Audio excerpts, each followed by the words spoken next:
All right, Facebook, it is about that time. We are getting ready to go live with guest number three, phenomenal woman number three in our week of phenomenal female entrepreneurs, man. It is about to go down. Y'all know how we do, man. So let Facebook do its thing really quickly while I prepare the YouTube to get ready for the recording as well. And then you guys know I would like to try to get the stream onto my fan page. So let me do that as well. But you guys are going to be blessed this morning, just as you were blessed yesterday and the day before. I have a phenomenal young lady who's going to give us some insights into her world as an entrepreneur. So I'm just ecstatic, guys. I mean, when I thought about bringing these women to the forefront, I thought it would be a good idea, but the response that I've gotten day one and day two, man, it's just amazing. So bear with me as I get this over to my fan page, to your page. Yes. Financial Health Mentor, yes.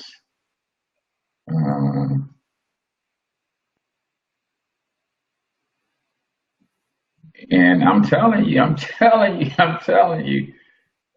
you guys are going to be impressed with this young lady, as you have been with the other guests as well. So we're getting ready to rock and roll this thing, man.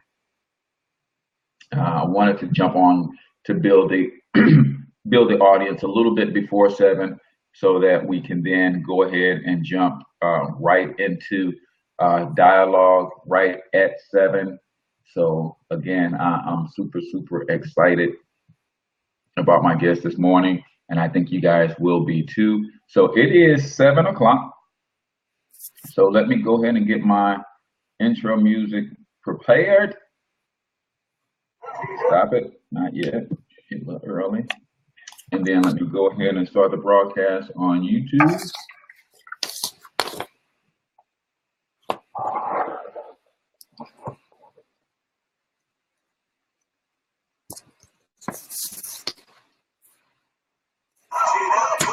Shit on the shelf, cause the way the real wealth is being real with self. My eyes can see the glory of the coming of the left. I can't do it by myself, so I'm asking for help. It's time to switch it up, put the hip shit on the shelf, cause the way the real wealth is being real with self. My eyes can see the glory of the coming of the left. I can't do it by myself, so I'm asking for help.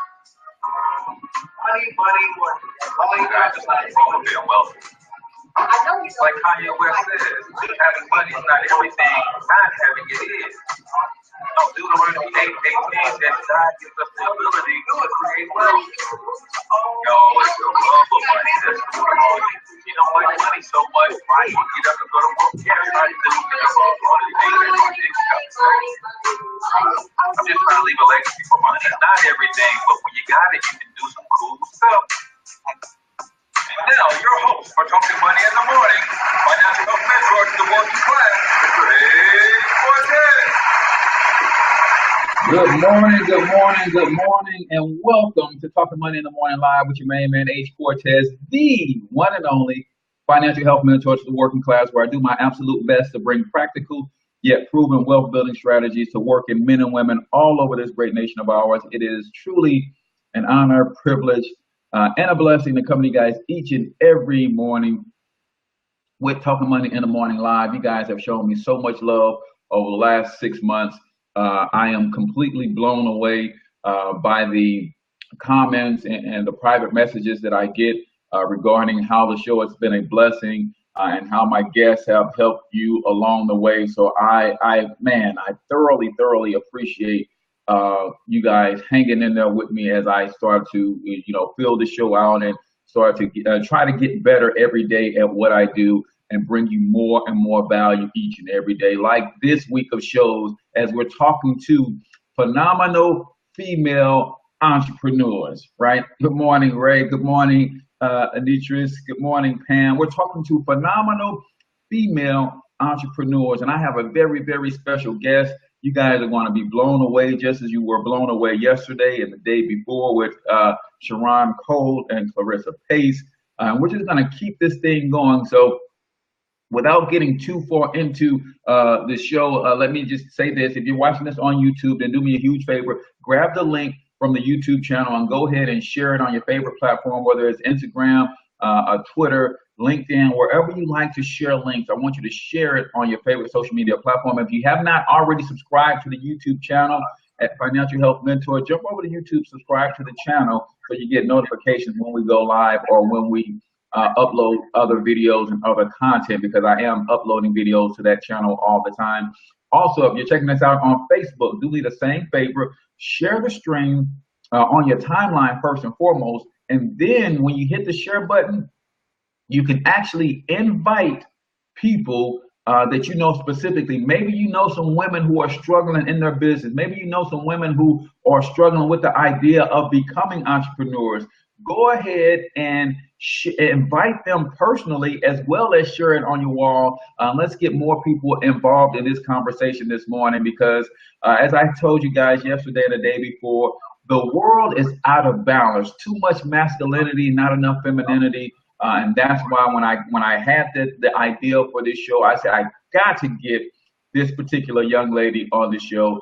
And we went back and forth. She's really busy, especially this time of year, so she was able to squeeze us in some time. So I believe you guys are going to be blessed. But before we get into the introduction of my special guest, let me tell you exactly who this show is for, just in case you stumbled upon this show on accident. This show is for risers and grinders only. If you are ready to get up, get out, and get something this morning, this show is for you. If you are the type of person who understands the power of the word sacrifice, and you're ready to make some of those tough sacrifices today so that your children's children can have a better tomorrow, this is your show. If you are the type of person that understands that entrepreneurship is the new retirement plan, then this is your show. If you know deep down inside you got the discipline to build wealth, you got the desire to build wealth, but maybe you like a game plan, maybe you need some strategies, some tips, a coach, a mentor, then this is your show, because this is what we bring. And I'm not talking about me. There's a lot of coaches and mentors and successful people in the stream, and the thing I'm most proud of about this show is the networking that go on in the comment feed, right? So if that's you, this is your show. On the other hand, who is this show not for? This show is not for the pessimist. This show is not for the bump on the law. This show is not for the one who is looking for a hand out instead of a hand up. If that's you, this ain't your show, man. If you are the type of person that's waiting on Donald Trump to fix the economy instead of focusing on your economy, this ain't your show, man. If you are the type of person who got that weird relationship with money where you think money is a dirty word, you think capitalism is evil, you think wealthy people are snobs, this ain't your show, man. Because until you fix your relationship with money, you will tend to repel it away from you, and instead of attracting it to you. So if that's not you, then you can exit stage left and we won't miss you. But like I tell you each and every morning, if you've never seen a future billionaire before, I want you to take a screenshot, because you're looking at one right now. Hold me to it and watch me work over the next 5 to 10 years. Some of you guys say, you can't become a billionaire in 5 to 10 years. Ask Mark Zuckerberg. Ask the founders of Google, right? Those people became billionaires in less than 10 years' time. So yes, it can be done. So why the heck can't I do it, right? So without further ado, guys, I have the pleasure to present to some and introduce to others international best-selling author, founder and CEO of Best Services Unlimited LLC, all the way from Fayetteville, Georgia. Please give me a warm welcome for my good friend, Miss Yvette D. Best. How goes it this morning, young lady? Good morning, everybody. How are you? I am feeling humble and blessed. First of all, I want to say good morning, kings and queens. I want everybody to rise and grind. It's 2017. It is the year of change. You will know better. You will do better. You will be better this year. Believe that. Take that to the bank. And for the women out there, I want us to make this the year that you will strive to collaborate than compete. It's Awesome. money out Awesome. here for everybody. There is enough wealth out here for everyone. So I want all the women to come together and collaborate and not compete. Um, I'm ready. Let's hit it. All right. Good deal. Good deal. So Miss Yvette, before we get into the book and you becoming a best-selling author, right? Tell us a little bit about your story. Where did Miss Yvette come from? Where did this deep passion for entrepreneurship, this fire, not just for entrepreneurship, just for success and all of this, where did all of that come from? Who is Yvette Best? Where did she come from? And just tell us a little bit about your story and what led you down the path to being the phenomenal entrepreneur that you are. Well, I know most of you can tell by my accent, I am not from Fayetteville, Georgia. I was born and raised in the Bronx, New York. Um, I would say struggle builds character. And I am the epitome of what adversity will bring. I have really said the reason why I'm so successful is because I have been underestimated all of my life. At one part of my life, I was playing into it and letting myself be small. But then I realized that it was my duty to take and shine. I needed to turn on my light so people could turn their light on too. If they could see someone like me who grew up in the Bronx, um, unfortunately having a father that was murdered in the streets of Harlem at 4, to have a mother who passed away when I was 9, to be raised by my grandparents who passed away at 14, and then leave my house and live on my own from 14 to now, January 28th. God willing, I will be 46 years old. I don't have a problem saying my age because I know I don't look it.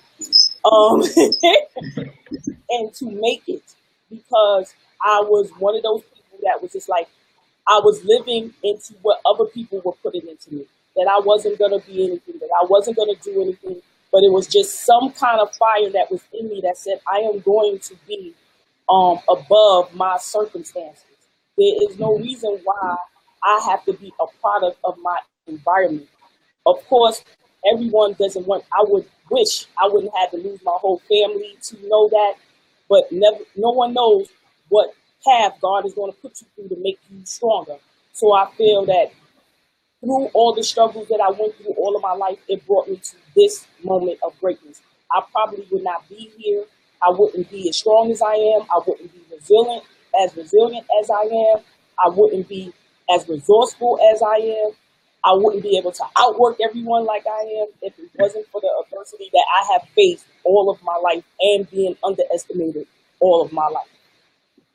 Right. Wow. Wow. So trial by fire, guys. And I tell people all the time, and you may have heard me tell this story on the show about the storm and the eagle, right? Sometimes we run from those storms instead of just batten down the hatches and live through those storms because they're going to strengthen you. See, nothing grows without the rain. Sometimes when we sense the rain in the air, we start to run from it. We want to go to a sunny location. No, nothing grows without adversity. So stand there and stomach it, and that's what you did, and you were able to grow tremendously through the fire of your trials. And one thing I know about fire, and one thing I know about pure gold and pure value is that the fire will burn off all the dross and all of the impurities. And when it's done, if you can come through that fire, what you're left with is pure. And I see that you have a pure heart to help people and things of that nature. And that's why I was able to connect with you. So tell us a little bit about your business, what your expertise is, and how that got started for you. Well, Best Services Unlimited started in January of 2006. However, I am a tax accountant. I started out as a tax preparer. I've been preparing returns since 1989 when they were still on paper, but I was working underneath a CPA. Then I decided I wanted to go out on my own, so I started my own firm in 2006. But most people do not know I was doing all of this while I had a full-time job. Most people knew that I was a tax accountant. I had a storefront. They came to my store. They got their taxes done. But I was doing all of this while I had a full-time job. And the funny thing about it is the first 5 years that I was in business, I was hiding. I was not letting people know that I was having a business. Like it was something under the cover that I did not want nobody to know. I have a storefront. People see Best Services Unlimited on top of the store, but I was hiding it from people, and I don't understand why, because I was feeling like, well, I'm here every day at work, and if I tell people I have a business, then, you get some people that will, may cause problems for you or try to say that you're doing stuff on the job, so I just used to just take it, keep it, I guess, the lack of a better word, on the low. Right. Then I got the opportunity to move to Georgia. Once I moved here, I just realized that everybody here has a job and a business. So I'm like, why am I having that other business? Let me get another storefront, start politicking, letting everybody know this is what I do. I'm a tax accountant. I can prepare your returns. I can do tax planning. I can help you get that new sexy credit. I help people build business credit. And then I also realized that I had an ability for making something out of nothing. So I just became like a business coach, helping people in their business, because I had been doing it all that time, but no one really knew because I was keeping it a secret. So I stopped doing that. So I don't feel afraid to tell somebody, hey, during the day, Monday through Thursday, I'm a senior financial analyst. I maintain traffic control, a $20 million budget for a company. But I have my own company, and this is what my company does. Because I feel sometimes they need to know that, I know sometimes when you're not a CPA and you're just a tax accountant, even though I have an MBA in accounting, they may think smaller of you, but no, I deal with numbers all day. I deal with money all day. So you need to know, when it comes to money, I'm everything business. And you know me, I say, Uncle Sam is not your uncle, and I turn employees into bosses. I'm one of them. Exactly. And that's what I love about you, is that honesty, and it talk about how you talked about, hiding your entrepreneur endeavors for a little while, and not being bold, but what was it that allowed you to get to that space where you said, you know what, I'm comfortable with who I am? Because sometimes I want the other reason I wanted you on the show is because I know that you do your thing on your job and you still run a business. And sometimes women think, if I start a business, then I have to give up this wonderful career that I love. But that's not the case. You can still have your career and still run your own enterprise, building a legacy and building an empire for yourself while you're still working a job. So how did you come to terms with, okay, I'm okay with working a job and running my own business? Really, it was probably only about 2 years ago when I realized what my plan was. Because see, at that time, I didn't have any exit plan. I just knew, okay, I have a company, it does very well. I have a job and it pays very well. And I'm going to make sure I make the both of these work. But then I feel that by being a pure entrepreneur, I can help more people. So I just started what I call the exit plan. So I put a 5-year plan in place that I said, okay, I can be, I like milestones, so I work in like 5-year terms. So I said at age 50, I could leave the corporate space and then do what I wanted to do and walk fully in my purpose. So I'll always say people need to, when you get a plan for business, don't immediately say, okay, I'm going to run out and just start. Don't give up your day job yet. It's your first investor. Just think about keep doing your job. And then because I have been I've been at my job for 14 years. I really have a system with doing my job. I'm great at it.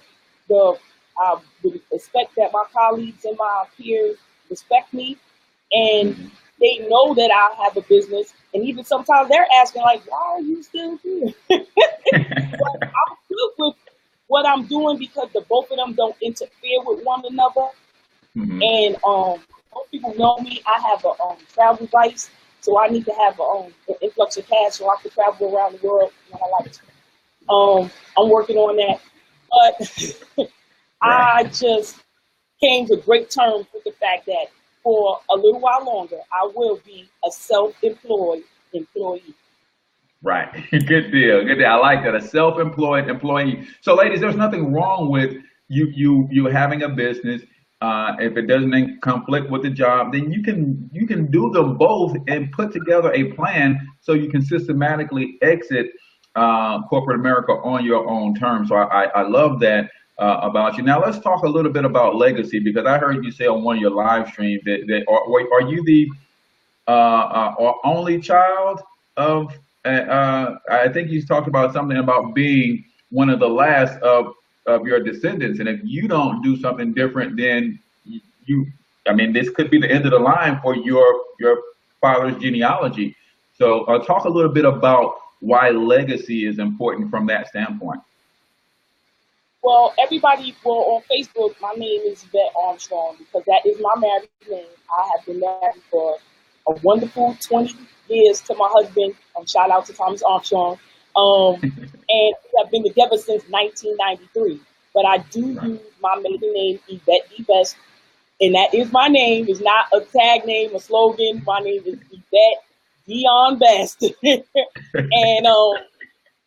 it's just that what speared a lot of things in my changing was one, because I am an only child. I have the name of a man that I really do not know. A lot of people ask me about, do you know this Best or that Best? And I have to answer no, because I really don't know anyone from that side of my family. But I felt it was important that because I wanted to be the one that strikes out, and if I did become internationally known, I would want Yvette E. Best to make that name outstanding. My husband understands it. He does get upset when some people meet him and say, "Hello, Mr. Best." So please don't do that. But for the most part, I really, really just know that I love my name. There must be a reason why I have it. I need to use it. Also, that I just this year been blessed with a granddaughter, London, and she really has changed the way I think about legacy because I never really thought about grandchildren. Although I have two daughters, one is 27, one is 23, and a son 17, and I got a little son that's 8. But my three oldest children, any one of them can make kids right about now. But I never really thought about being a grandmother. And when I first found out about my grandbaby, I was like kind of upset. I don't know why. I felt like I was going to get old overnight and grow gray hair and turn into a grandmother, but that didn't happen. And this little baby brings so much life into me that I just know she just put a whole renewed amount of energy into me to build and keep building generational wealth, because now it's not only about me and my children, it's about her too. But she's my legacy. Yes, exactly. And a lot of times we don't sacrifice if we don't understand the ability to create legacies and things of that nature. So it's good that you have the job, you have the business, but then you have proper perspective about what this could all mean for your future descendants. So I have some questions that I've been asking all of the ladies. So let me pull them up here.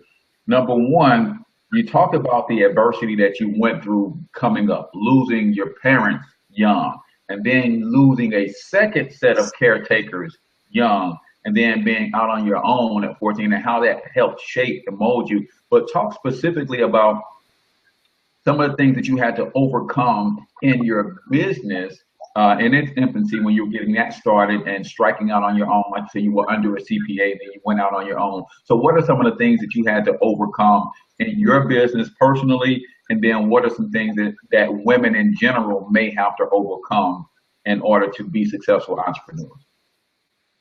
Well, in the business, it was kind of easy because I had built, I guess because I'm so open and transparent, I kind of had built my own following. So when I decided to go out on my own, it was just, okay, you know me. I'm the one who's giving you this service. I'm just going on my own now. Are you willing to come? there were some people that came. And then, but what I noticed was when I did leave from under the CPA and went on my own, they was trying to hit me with a discount. I've been doing this work all this time. You're not getting no. I'm on my own now. You definitely know you're gonna have to pay me now. They go like, oh well, if we go to Yvette and she's not here, we're gonna pay less. No, you're gonna pay the same thing that you've been paying. Thank you very much. Women, I think, why they don't become entrepreneurs is things that I have went through. Fear, self-doubt, and family and friends. You can have fear of failure, fear of starting, fear of success. People are afraid to be successful as well. You have self-doubt. Nobody wants to be a failure. No one wants to be the person that they said, I told you so. I told you you couldn't do it. And then you have what I call distractors. It could be friends, families, or foes who just tell you you're not going to be able to do it. And sometimes the worst person, and I hate to say it, can be your own spouse. Your spouse can hinder you from striking out on your own because they may be afraid. They don't want you to get bigger than them or make more money than them. And some people don't realize if you have a little bit of money and that person has a lot of money, y'all got an even amount of money. So it's good to be with somebody that you're equally yoked with, whether you're married or not, so that way you'll be able to be the best you can be when you go out and decide you want to become an entrepreneur. But it's mostly fear, self-doubt, and the distractors that stop women from becoming entrepreneurs. And it's funny that you say that, fear, self-doubt, because I don't know a woman, there's not a single woman in my life that can't do anything, man, that they've ever tried to do. So it's funny that you guys have and battle with self-doubt, but yet everything that you do seems to turn to gold when you really apply yourself. So it's like, I think that has a lot to do with just the masculine society that we're in, and for hundreds of years, it's always been put a woman in her place when her place is actually above all. But we'll talk about that maybe another show. But it literally is. It's like everything I see you do it with such elegance and grace as women. But at the same time, you're telling me that behind that is a lot of fear and self-doubt that's kind of pulling and holding you guys back. So how do you overcome the fear and self-doubt to put yourself in position to just do it? Faith. Faith in God, faith in yourself. That's first and foremost. You just have to know you have to step out and be the leader that you are. Just think of all the good things that you do, how women overcome all types of adversity to hold their family together. So you have to tap into that strength when you want to run a business. It's just the same thing. Running a business is the same as running a household. If you can get up early in the morning and cook breakfast, make lunches, get people on the bus to go to school, do all of those type of things, then you should know that you will be able to execute and plan and make a business and make it run successfully. It's the same thing. I laugh because I watched a movie recently. It's a children's movie, but it was a great insight on the power of women. If you see it, it's called Sing. In the movie, there was a pig that was a mother of 25 piglets, and she wanted to sing, but she had to get them ready, get them off to school. So she built a contraption that actually washed the dishes, put them back in the cabinets, made the lunches, put their book bags on their back, got her husband ready, and they didn't even know she was gone for about 2 weeks. Wow. Literally an engineer at home, and it was a cartoon. But I said nobody will get that this was what women do all the time. But for some reason, they run a business, they're like, no, I don't think I can do that. You can, and please do. We need more women. We need you. Exactly. And I like that the analogy that I use is the Red Sea, right? If you go to the Bible, and every time the children of Israel came up against and adversity, then they were always reminded of the Red Sea. Remember, this is the same God, your God, that parted the Red Sea for you. So I want to encourage women that when you run into adversity, whether it's starting a business or whatever you want to do, and you start to have that self-doubt, I want you to look back at the Red Sea. Remember, they said that you couldn't graduate. Remember, they said you couldn't go to college. Remember, they said you would never get that job, and it happened for you. So go back to that Red Sea in your life where you just knew you wasn't going to make it through, and here you are 10 years down the road, 20 years down the road, still kicking, still ticking. So that is a great analogy. And like I said, women do wear so many hats. So why not put on the hat of entrepreneurship, right? So that is just something that is fitting for a woman. So now we talked a little bit about why women don't typically go into business because, you know, of the fears, the self-doubts, and those sorts of things. Talk about why women should. What has been a benefit to you when you start running that business and start having success? Why should more women become entrepreneurs? Because I think we're born for it. Wow. I think that we are born for it. No offense to you, Cortez. You were here first, but then God made women. Yeah. Make up for all the mistakes he made the first time. I'm sorry, man. Please do not be mad at me and send me evil messages in the inboxes. I fully just believe that. And we were just given all of the grace and power and strength to be business owners. And it's just something that a woman brings to the table that men cannot. We can bring calm when there's chaos. We also can bring fire when there's complacent. But we can do it in a way where you may be upset with the fact that you may have to do more work, but you're accepted. And I think that's just something that women bring that men just can't. And another one thing I realize about women, sometimes when it's women working together, if you get a good team, they can all come together and work together and collaborate with one another. I work at a place where there's a small amount of females, where probably maybe 13 of us, and we all get along. I know women out there like, what? Where you work at? We'll never get along. But we all get along because we all want to do our job. We all want to see each other be successful. And that is where our purpose is. We don't tear down one another. We have each other's back. And if someone is there and not giving information, we try to give the information of the person who's not in the room, so they always are included. So I say for women, it's just that it's our God-given talent to be able to turn nothing into something. Is the reason why it is so important for women to come into entrepreneurship. Yeah, and I think it was Clarissa who said that your ability to birth things, right, is and I think that's what you're alluding to. And birth things and through pain.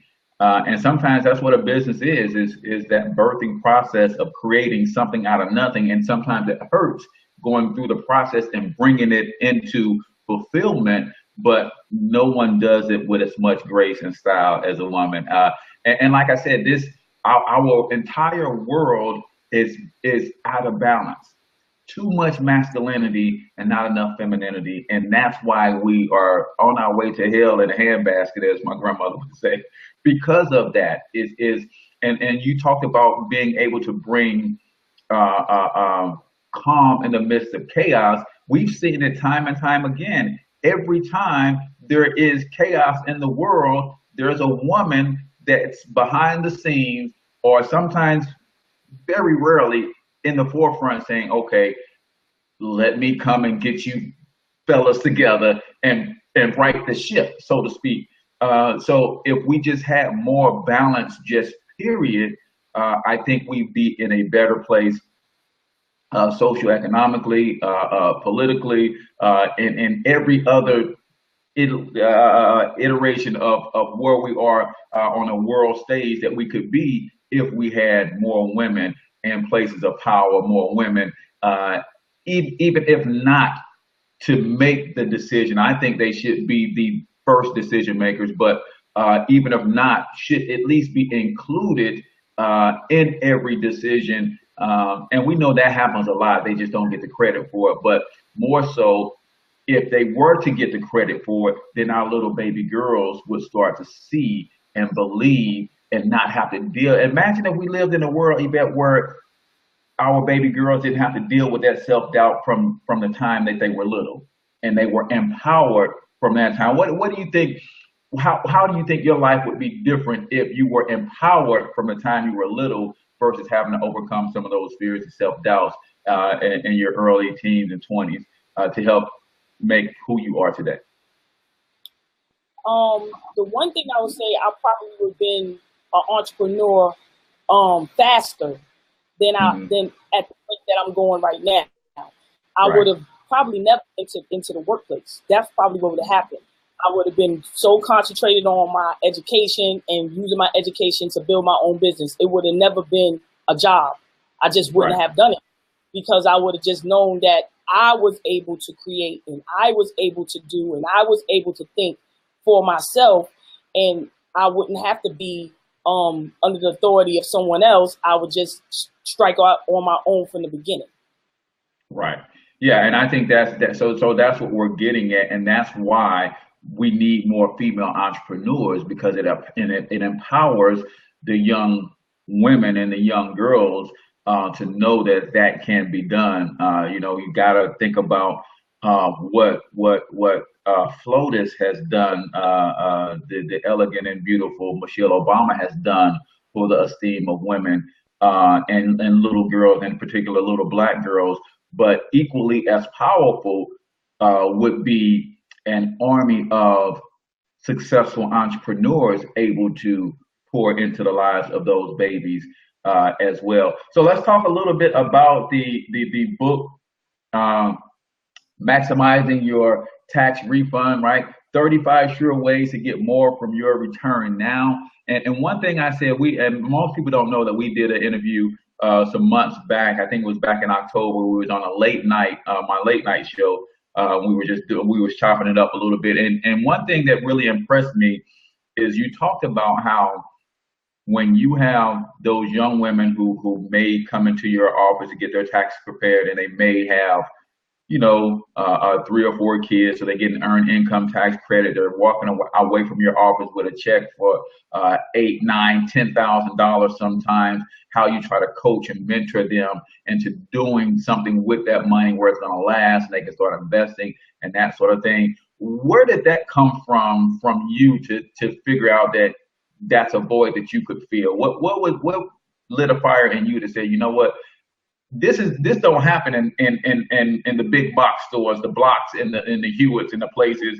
Once they get their little fee, and they don't care what you do with your money, but you said, you know what? Let me pull this young lady to the side and start talking to her and trying to coach her and mentor. Where did that come from? What started that for you? Well, I have to say it's really because I want all women to succeed. But not only just women, just Black people in general. But I do have an innate ability in me. I love to see everyone do well, because I think when I see everyone doing well, then what happens is you don't take and have so much envy and jealousy. If everyone is eating, you won't have people wanting to strive and to do things or take things from you, because they have the same things that you have. Right. A lot of times I get people like, oh, Yvette, you make it seem so easy. But I tell them that what I'm doing is not special. It just first comes from the change of your mindset. Once you get into your mind that you're going to do what you want to do, you're going to be better for it. So when women came into the office and I'm like, well, look, this check is $10,000. Name one thing you would do right now to change your life. And then they're sitting there like, wow, no one never asked me that before. What made Right. you even ask me that? Because I'm telling you, you could take this money and change your life. Or if I have what I've had in the past, women come to the office, kids, and it's nighttime because sometimes most people would come after work, 6 o'clock, and you coming into my office with sunglasses on because you've been battered. And that's when I started the exit strategy where I said, hey, I can find a place where you could take this money and move. And you ain't even got to come back. And just things that I have just witnessed through my life. And I just said, hey, I can make this happen for you. I can put you in touch with somebody to take and either open up a Roth IRA, either buy you a life insurance policy, pay for it for a year, open a 529 account to do something.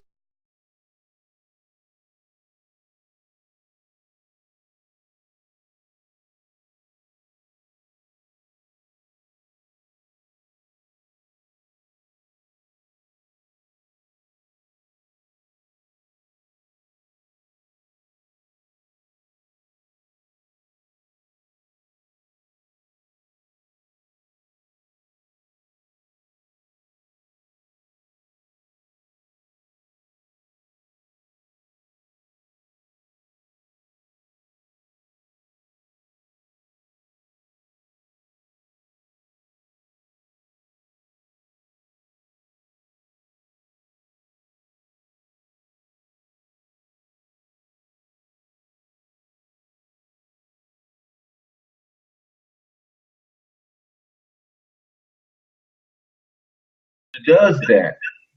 Okay, she's back. There we go. There we go. Uh, Hey. yeah, you froze up a little bit. So you were talking about, even women who are battered. You see, and this is another thing that if I'm in that situation, because I'm not a woman and not having lived through some of those things or experienced or seen some of those things, I might not even pick up on another woman's spirit who's battered and beat up and broken down. Even if it doesn't appear physically, women can intrinsically sense and feel that from other women and say, something ain't right about you, sis. Let me offer you some help if I can, if you're willing to take it. And I love that about you, that you're willing to do that even at the risk of them not coming back to you next year. Because some of them might say, oh, this woman trying to get all up in my business. Next year I'm going somewhere else, right? No. Let me explain. A tax accountant is also a therapist. You'd be surprised the information that they give you in the tax office. I really was thinking about going back to school to get my master's in psychology because they really, really lay it on the line when they come to the office. They really do. And they just tell you a lot of things. And okay, I'm going to take that back. They may not tell everybody a lot of things, but again, because I'm open and transparent about me, it leads them to be open and transparent about themselves. And it seems that it will just spiral. We'll have a normal conversation and then they'll be like, well, can I share something with you? And I'll be like, go ahead.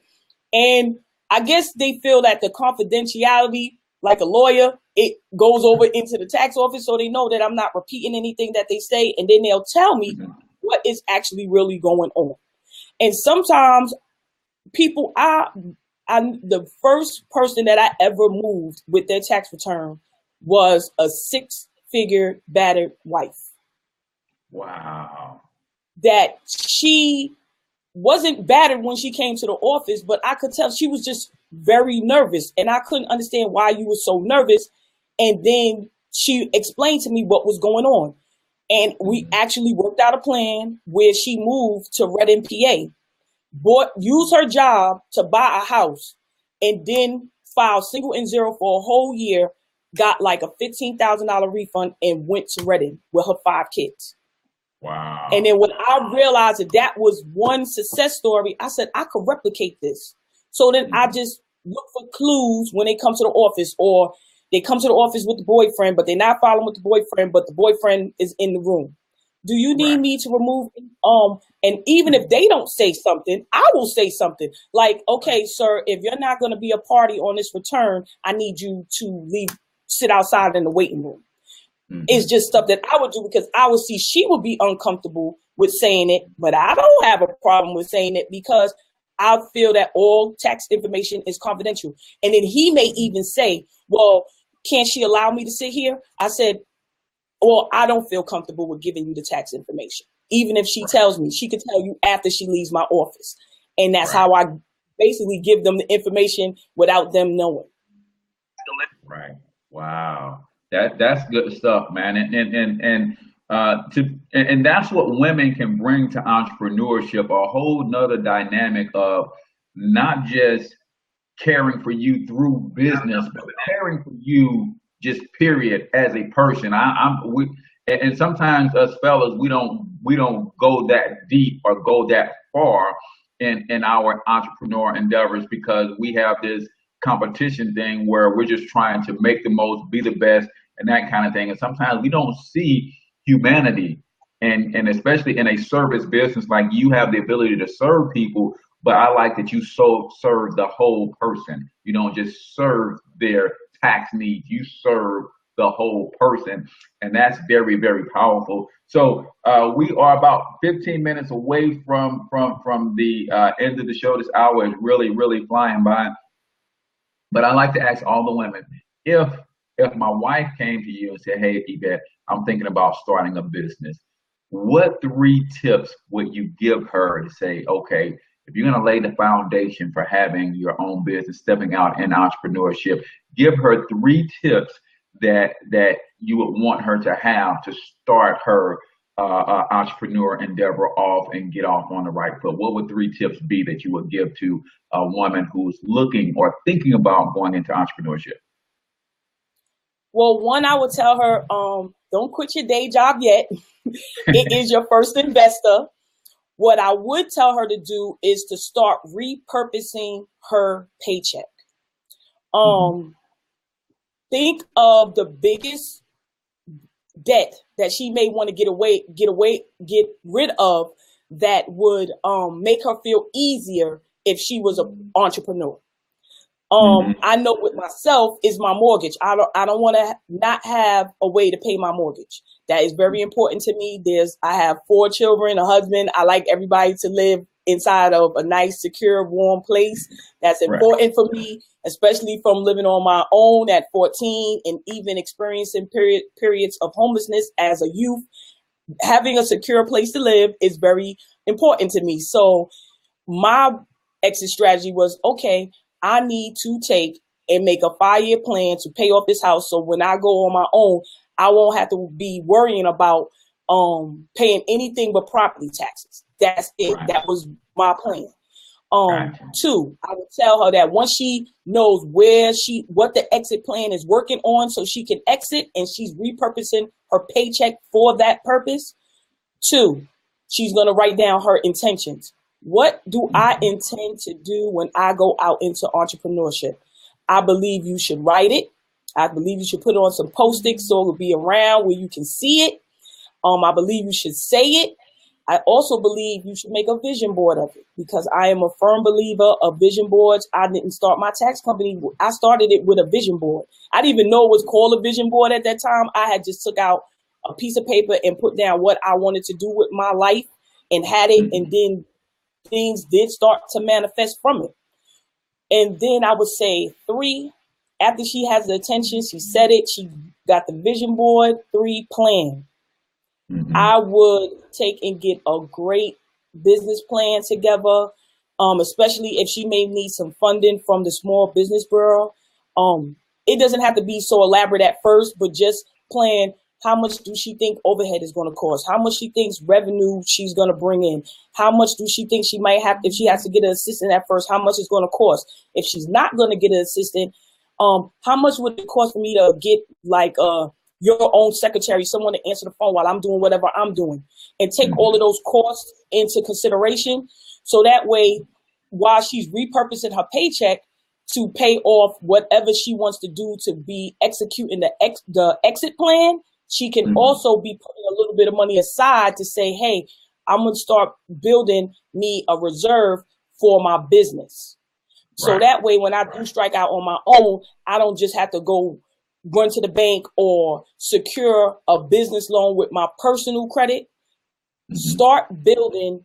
Oh, this is part of number 3. Start building business credit now. Start opening up trade lines. Start establishing the business, doing business, even if it's not doing business now. Because you can go and open up an account with Quill, open an account with Granger, open an account with Uline under your EIN number and buy little things that you may need. You may start out just buying home products from Quill. It's an office place, but they sell home products. They sell paper towels. And while you're doing that, you're building up trade lines. So when someone goes and looks at Dun & Bradstreet for your business, it already looked like you've been doing business, even though you may still not be doing business at all. So by the time you get ready to get that whole business plan in place and submit it to the Small Business Administration, you will already have business credit available and get a loan that's approved. Wow. I have done it. That's why I say that, because the first 5 years when it was on the low, this is what I was doing. I was building credit in my EIN number. So that way, when I applied for my first loan, I did not have to secure it with my personal credit.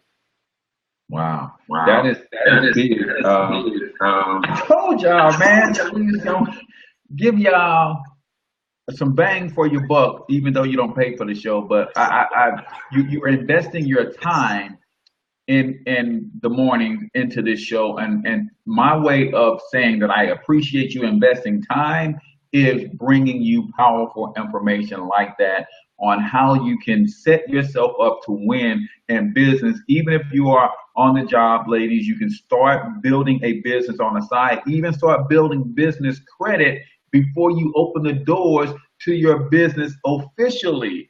So this is, I mean, I can tell by your comments you guys are getting value from this. Remember that we will have it up on Stitcher as a downloadable PDF. I mean, not PDF, but podcast in the next day or two. You can replay it on YouTube. It'll be in the stream. So, Yvette, we didn't talk much about your book, but give us about 2 or 3 of those 35 surefire ways to get more from your refund, your tax refund. The main one for this year: do not claim any credits that are not due to you. That's it. do not get the hookup. Do not claim college credits if you're not in school. Do not claim kids that don't belong to you. Right. Make sure that if you're claiming all business expenses, please have all your receipts, at least the majority of them. Wow. Everybody already knows that if you get an earned income credit, you income tax boilers, you're not going to be able to shine to the spring. So just be ready. That Uncle Sam is not your uncle. And because now they have the PATH Act that made it legal, they just gonna be going through everything with a fine-tooth comb, and that is fine. If it's gonna stop any amount of the fraud that's going on right now, I appreciate it very much. Because there was just so much fraud, and it's bad when you try to go file your return, you can't even file your own return because somebody already done stole all your information to file their own return. Yes. And there's a lot of stuff that you got to go through, and especially a victim, as I have been a victim of identity theft, not when it was large like now. It was in the 90s, and it was crazy what I had to go through to get my identity back. It's just not worth it. And be very careful about who prepares your return. I don't care if the person has been preparing your return for 10 years. Please take and investigate into their credentials, because I notice when tax season come, everybody doing taxes. Then as soon as March come, you can't even find a person. And then next thing you know, what's been happening now, the tax preparers have been stealing the client's returns. This is the new phenomenon. You could go at least get part of your return. They might have skimmed some off the top, but gave you the bulk of it. Now they just stealing your whole return.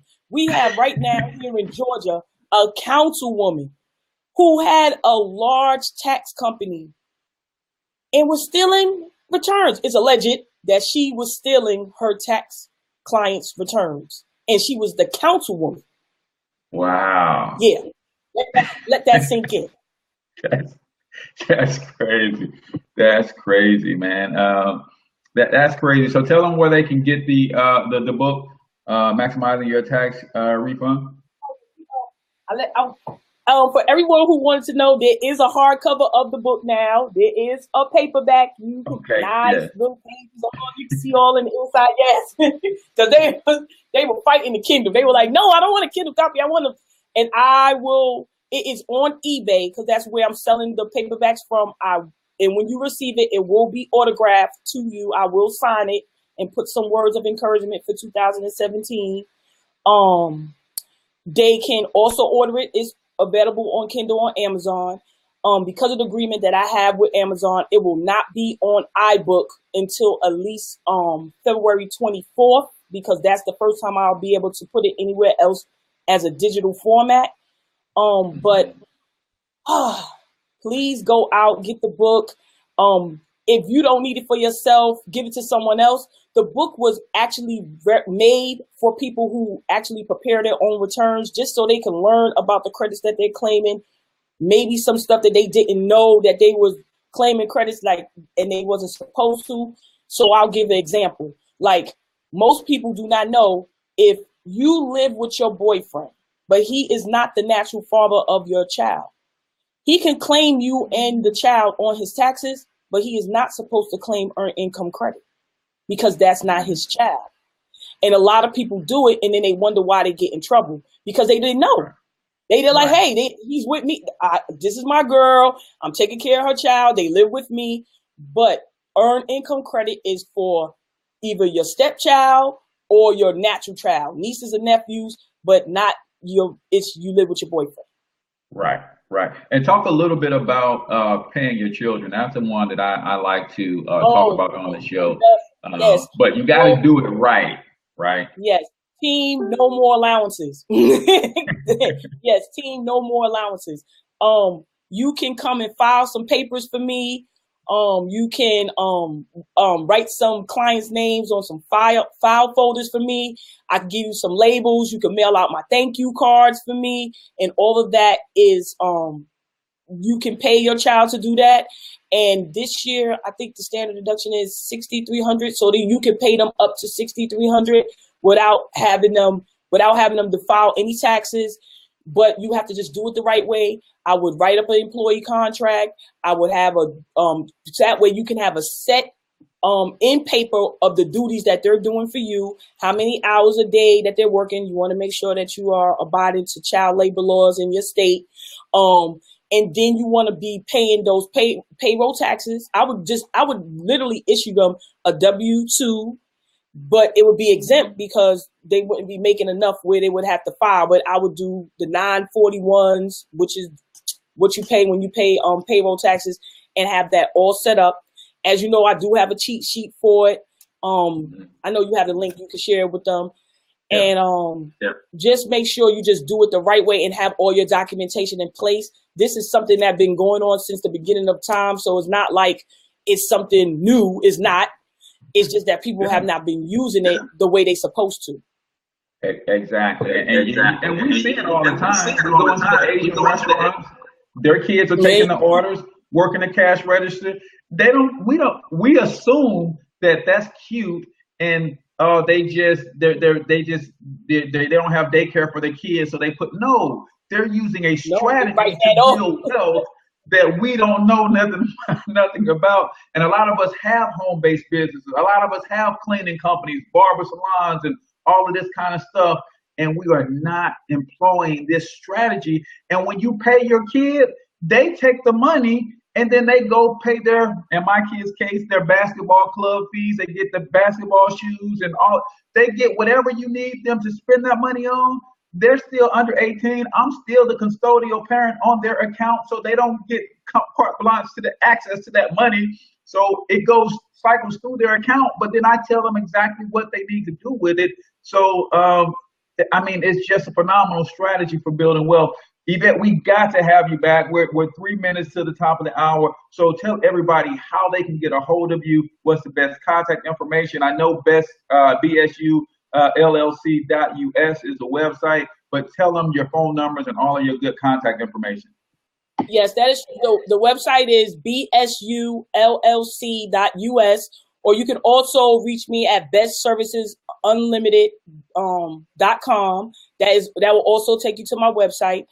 My number is 770-829-0082.